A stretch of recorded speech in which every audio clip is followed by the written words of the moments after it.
मुंबई येथे मराठा समाजाला आरक्षण मिळावे या मागणीसाठी मध्यंतरी मुंबई आझाद मैदान येथे मनोज जरांगे पाटील उपोषणास बसले होते।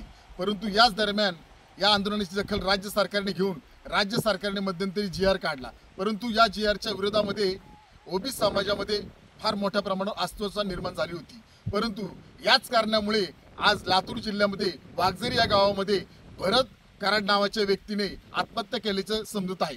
याचमुळे आज स्वतः मी या ठिकाणी येऊन यांच्या गावात येऊन यांच्या कुटुंबाची भेट घेतलेली आहे। यांच्या कुटुंबाने स्पष्टपणे सांगितलं आहे की ओबीसीचा जो जी.आर. आला तो रद्द करावा असा त्यांची मागणी होती आणि त्यांची इच्छा होती। त्यामुळे रोज ते त्रासामध्ये दिसत होते आणि टेन्शनमध्ये दिसत होते, म्हणूनच त्यांनी आत्महत्या केली स्पष्टपणे दिसून येत आहे असं त्यांच्या कुटुंबाचं मत आहे। मी त्यांच्या कुटुंबाची भेट घेतल्यानंतर त्यांना 3 मुली आणि 1 मुलगा आहे। अत्यंत ते अल्प भूधारक सुद्धा आहे। त्यांना 12 गुंठे फक्त जमीन आहे। त्यांच्या घरी कुणीच कामाला नाही, सगळे शेतमजूर आहेत।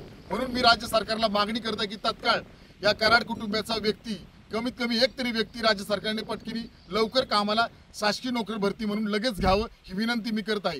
तसेच या कुटुंबाला तात्काळ 10 लाखाची मदत लवकरात लवकर जाहीर करावी ही सुद्धा मागणी मी आपल्याला आरपीआय खरात पक्षातर्फे करत आहे। परंतु दुसरी सुद्धा भूमिका मी मांडत आहे की कोणत्याही परिस्थितीमध्ये आपण ओबीसी समाजाच्या आरक्षणाला धक्का न लागता मराठा समाजाला आरक्षण द्यावे ही सुद्धा मागणी आपल्या माध्यमातून करत आहे। आणि कोणत्याही परिस्थितीमध्ये जातीमध्ये धर्मामध्ये हा सलोखा राहिलाच पाहिजे, एकत्र आपण राहिलंच पाहिजे, यासाठी सुद्धा राज्य सरकारने प्रयत्न करावे अशी मागणी आम्ही करत आहोत।